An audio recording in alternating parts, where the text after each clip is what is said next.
Well, you've made a pretty big sacrifice this year. You go from starting playing and all that to not getting the minutes. How did you deal with that? How did you process that? And did being here give you some satisfaction of making that sacrifice for the betterment of the group? Yeah, absolutely. It is definitely a sacrifice, obviously, going, not even just going back to last year, but, kind of throughout my whole career.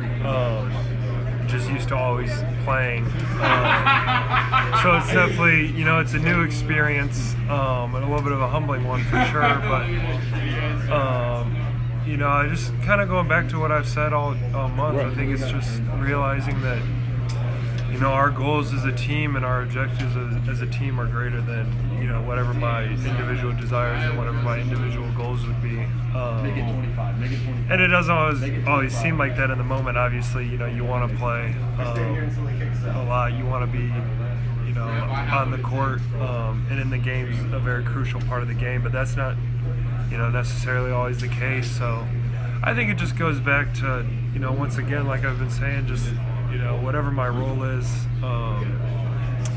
whether it is playing or whether it's, being on the bench and, just being a good teammate and a good encourager and a good leader, just doing that role to the best of my ability and doing that role with joy.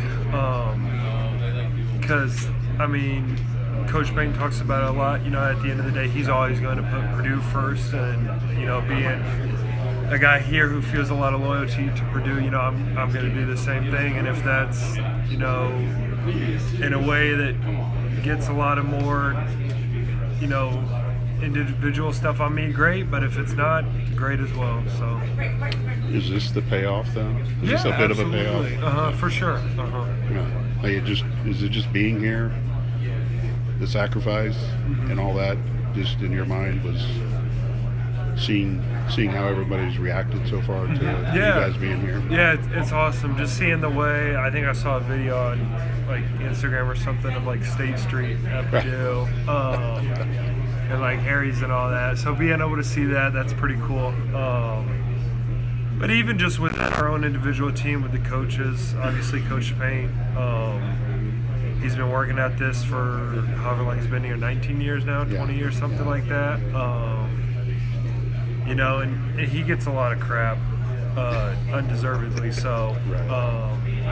So for him to, kind of finally get to this point, improve, outside people, what we knew all along is, it's definitely brings some satisfaction. What's that conversation like at the beginning of the year? Here's how we see your role. Here's how we see you helping this team. Kind of walk me through what that conversation was like. If there was I don't know if there was a conversation. It was kind of just something that I wouldn't say there was really like a big conversation at like the beginning of the year. It was just kind of something that, we kind of fall into our roles as the year goes on.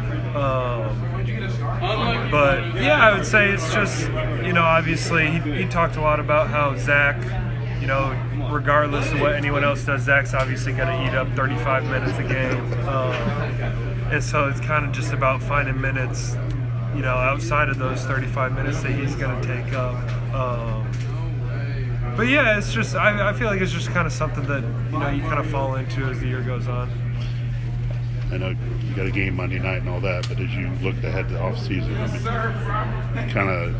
you developed like a plan for yourself? Okay, I have this off season now to maybe reestablish yourself going into next season. Yeah, definitely. I think we'll all probably take a couple weeks off after the year, especially this year because it's such a long one. But I think it, just kind of goes with staying diligent. I would say, like, I know, at the end of the day, I'd say I'm still a good player. Like, I know what I'm capable of.